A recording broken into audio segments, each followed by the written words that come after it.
तो लोग गाइस कैसे हो आप लोग। तो एपिसोड शुरू होता है, हम लोग देखते हैं गुतन कह रहा होता है तो ऐसी बातें मैं तुम्हें क्या बताऊं। तो अल्टर कहने लगता है नो मिसअंडरस्टैंडिंग हुआ है, मैं बस ये जानना चाहता था कि मैडम की शख्सियत ठीक तो है ना। गुतन कहता है मुझे नहीं पता, मैं बस इधर पेंटिंग के लिए आया हूँ। अगर तुम मुझसे डुअल कल्टीवेशन के बारे में बात करना चाहते हो तो कोई फादर नहीं, मुझे नहीं करना। फिर वो अल्टर उधर चुपचाप खड़ा होता है और गुतन अपने हाथ से आग निकालने लगता है और उसकी तरफ भेज देता है। और बूढ़ो भी कह रहा होता है thank you God thank you. और गुतन कहता है मेरा कर्मा निसिंग के साथ है क्या, मैं भी उसके बारे में अभी तक बिल्कुल भी कंफर्म नहीं हूँ। फिर बूढ़ो कहता है भगवान, मैं आपसे डुअल कल्टीवेशन करने के लिए नहीं पूछ रही हूँ, क्योंकि आपका कर्म हमारे मैडम के साथ जुड़ा हुआ है और ये मेरे पर्सनल इंटरेस्ट के लिए भी कर रहा हूँ। तो गुतन उसे पूछने लगता है तुम्हारा पर्सनल इंटरेस्ट, लेकिन उसके बारे में क्या, मुझे उसके बारे में बताओ।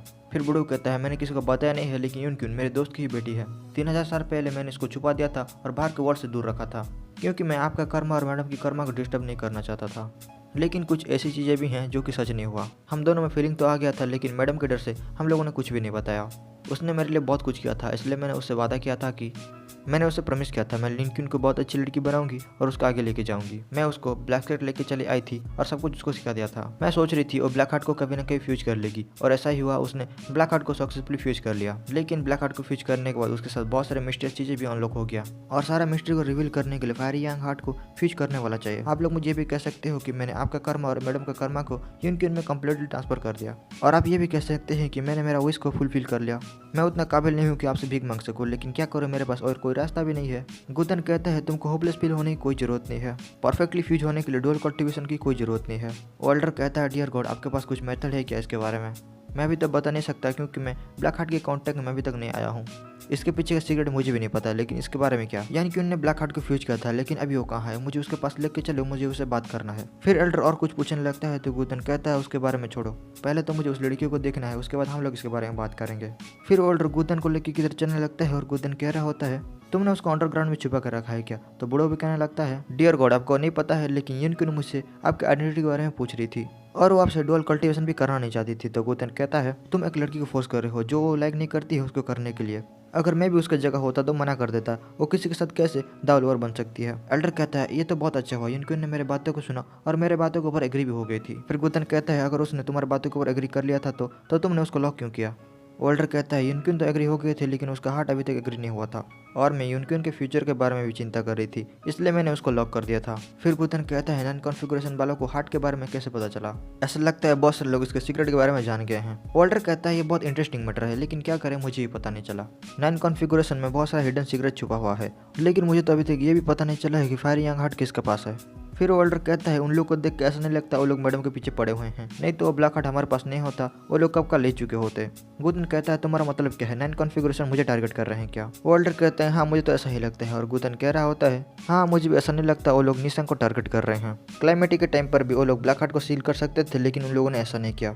ऐसा लगता है सब कुछ मेरे से ही रिलेटेड है। ये धीरे धीरे करके इंटरेस्टिंग होते जा रहा है, मुझे भी देखना है इसके आगे क्या होता है। फिर ओल्डर को चूड़ी जैसा चीज अपने हाथ से निकलता है और उसमें अपना ब्लड डालने लगता है, उससे वो दरवाजे को ओपन करने लगता है। लेकिन वो दरवाजे को जब ओपन करता है और देखता है तो यूनिकॉर्न उसके सामने होती नहीं है, वो गायब हो चुकी होती है। ओल्डर कह रहा होता है मैंने खुद उसको लॉक किया था इधर, लेकिन वो किधर चली गई। गुतन भी कह रहा होता है क्या सच में वो चली गई, और बूढ़ो कह रहा होता है इम्पॉसिबल, वो इस लॉक को तोड़ के कैसे जा सकती है। यूनिकॉर्न ने ब्लैक हार्ट को फ्यूज किया है, लेकिन अभी तक उसके पास ब्लैक हार्ट का पावर नहीं आया है, तो वो कैसे लॉक को तोड़ सकती है। गुतन कहता है तुमने तुम्हारा ब्लैक हार्ट की सोर्स को कहाँ रखा है। और बूढ़ो उस ब्रेसलेट को निकालता है और कहता है मैंने इस ब्रेसलेट के अंदर ही रखा हुआ था, लेकिन वो जब चेक करता है अंदर कुछ भी नहीं होता है, वो एम्प्टी होता है। मुझे याद आ गया, मुझे यूनिकॉर्न ने झूठ बोला था। फिर गुतन कुछ नोटिस करता है और उस पेंटिंग को निकालने लगता है और कह रहा होता है ऐसा लगता है इस वाटर पेंटिंग को कुछ तो हुआ है। गुतन उस पेंटिंग को ही देख रहा होता है और मंग उससे कहता है गुतन जल्दी करो उठ जाओ। फिर गुतन जब देखता है उसका पेंटिंग को छीनने की कोशिश कर रहा होता है, गुतन उसका हाथ को पकड़ लेता है। गुतन के सामने एक मास्क पहना हुआ आदमी होता है और वो कह रहा होता है मुझे वो पेंटिंग दे दो। गुतन कहता है ये पेंटिंग तुम्हारा है क्या।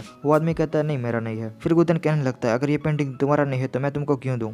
वो आदमी कहता है ये पेंटिंग बस तुमको मुसीबत में ही डालेगा, और गुतन उससे कहने लगता है गुतन कहता है जितने भी ट्रबल हो लेकिन तुमसे तो कम ही होगा। फिर सीन चेंज होता है और कुछ लोग कह रहे होते हैं अरे ये तो वो लड़की है ना। फिर हम लोग यूनिकॉर्न को देखते हैं जो कि उन लोगों की तरफ आ रही होती है और उनके साथ 2 एल्डर भी होते हैं। उसको देख के एल्डर का चमचा कहने लगता है सैग मास्टर यंग फाइनली आप इधर आ गए। गुफेंग इधर आया था और आपको ही ढूंढ रहा था, लेकिन वो अभी चला गया है। यूनिकॉर्न बोलती है ओ गुफेंग मेरे सामने कुछ भी नहीं है और उसका दालोवर तो मैं बिल्कुल भी नहीं बनूंगी। वो लड़का जब इधर आया तो एल्डर उसको ही रेस्पेक्ट दे रहे थे और उसके साथ किधर चले गए हैं।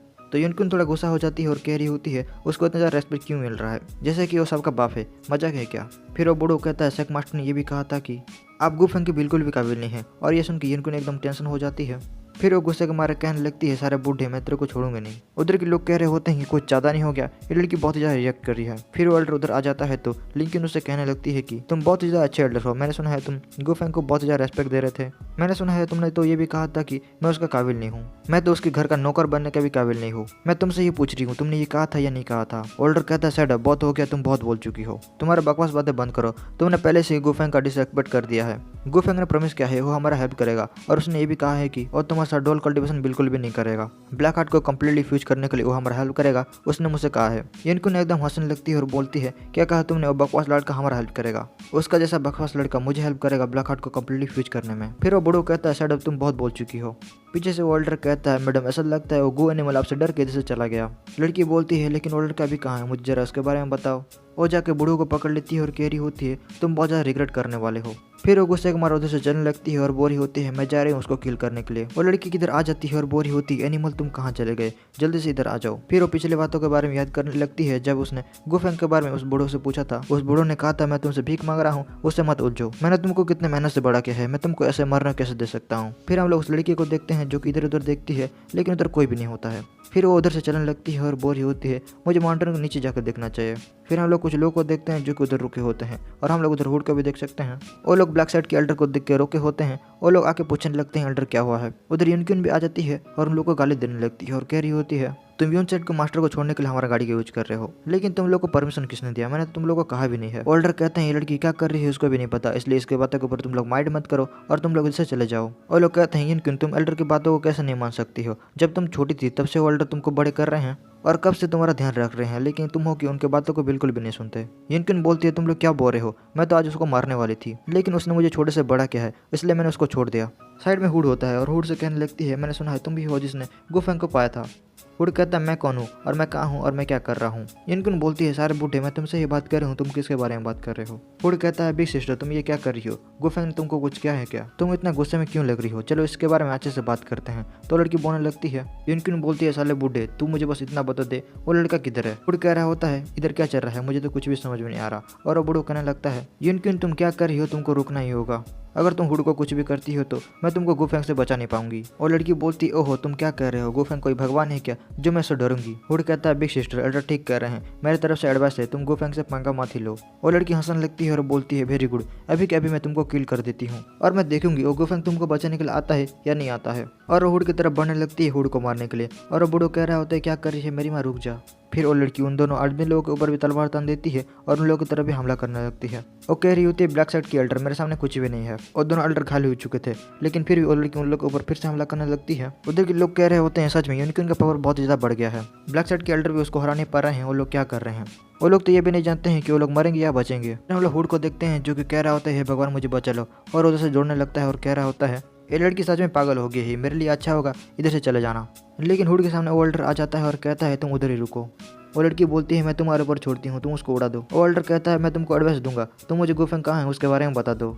ओल्डर एक पॉइजन निकलता है और कह रहा होता है मुझे जल्दी से बता दो नहीं तो तुम इस पॉइजन के बारे में जानते ही हो। हुड कह रहा होता है साले कुत्ते के बच्चे रुक जा, तेरे पास इतना खतरनाक जहर कहाँ से आया। और बूढ़े ओल्डर कहता है मैं बस 10 तक गिनूंगा उसके बाद मैं किसी का भी नहीं सुनूंगा। हुड कहता है चलो मैं तुम लोगों को बता देता हूँ, गुकुड़े ने मुझे एक टेलीपोर्ट रिंग दिया था, मुझे बस गुकुड़े के बारे में सोचना होगा और वो मेरे सामने आ जाएगा। मैं तो उसको बुलाना नहीं चाहता क्योंकि अगर वो आ गया तो तुमको जिंदा नहीं छोड़ेगा। ओल्डर कहता है जल्दी करो और उसको बुलाओ, मैं इसको देख लूंगा, अगर गुफेंग इधर नहीं आया तो तुम तो गए बच्चू। और इसी के साथ ये वाला एपिसोड इधर ही खत्म हो जाता है। Tata bye bye.